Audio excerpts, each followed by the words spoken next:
Today we're wrapping up Beyond the Trailer's three-part look at movie executives who can f with your fandom.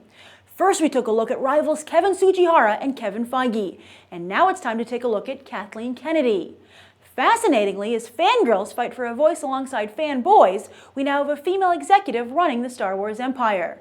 But Kennedy is no token choice.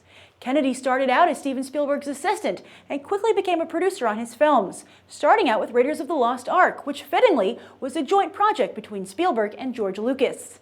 Yes, Kennedy not only has Spielberg's experience, but his connections as well. In 1981, with Raiders, she co-founded and helped run Spielberg's Amblin Entertainment along with Frank Marshall, whom she would later marry and then form a production company with in 1992, leaving Amblin. But she and Marshall continued to produce Spielberg's films, as well as their own projects, including the Bourne movies and several of M. Night Shyamalan's films, which they stopped doing after The Last Airbender. Now, to be completely fair, it has to be noted that Kennedy has never worked on her own, nor without a strong male business partner. Until now. When Disney purchased Lucasfilm in October 2012, she left the Kennedy-Marshall Company to become the new president and oversee the Star Wars brand, solo. First order of business, securing JJ Abrams as the director of her new trilogy. It was a tall order, considering he'd already turned down the job in the press, citing his commitments to Star Trek and numerous TV projects. But Kennedy, likely driven by his overwhelming success with 2009's Star Trek relaunch, was determined and played some trump cards. Coming to his office personally, she not only told him Toy Story 3's Michael Arndt was writing the script and that Episode 2 and 3 scripter Lawrence Kasdan was consulting, but she leaned on the fact that she'd known Abrams since he was 14 years old, when Spielberg had discovered him. Indeed, with news like that, one has to wonder if Kennedy was hired for her producing skills or because of the elite circle she has access to.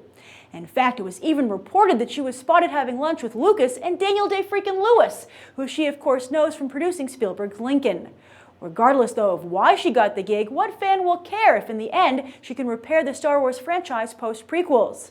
The Clone Wars animated series prior to the Disney sale has helped, and a new silver screen trilogy featuring the return of Mark Hamill, Harrison Ford, and Carrie Fisher would really help. But the new films will have to be able to stand on their own, and while the rumored additions of Benedict Cumberbatch and maybe even Daniel Day-Lewis would certainly be cool, well, Paramount might tell Kennedy not to take anything for granted post-Abrams' disappointing Star Trek Into Darkness.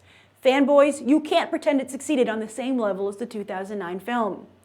Also of note, with Saoirse Ronan admitting she's auditioned for the new trilogy, Kennedy could also be ushering in the first prominent female Jedi Knight, just as long as her lightsaber isn't pink. And beyond the movies, Kennedy is overseeing plans for new theme park attractions, plus extensive television plans, which include more Clone Wars episodes, a Disney Channel and Disney XD show called Star Wars Rebels, and potentially a live-action series. However, she did close down the company's video game division, choosing to make a deal with outside company Electronic Arts to take the lead in that area. So do you think the force is with Kathleen Kennedy or just really Steven Spielberg? And if it's the former, will Disney corrupt her a la the Emperor, or can she resist them a la Kevin Feige over at Marvel? Write your thoughts down below. I'm Grace Randolph and this has been a Movie Bite. You can watch more right now.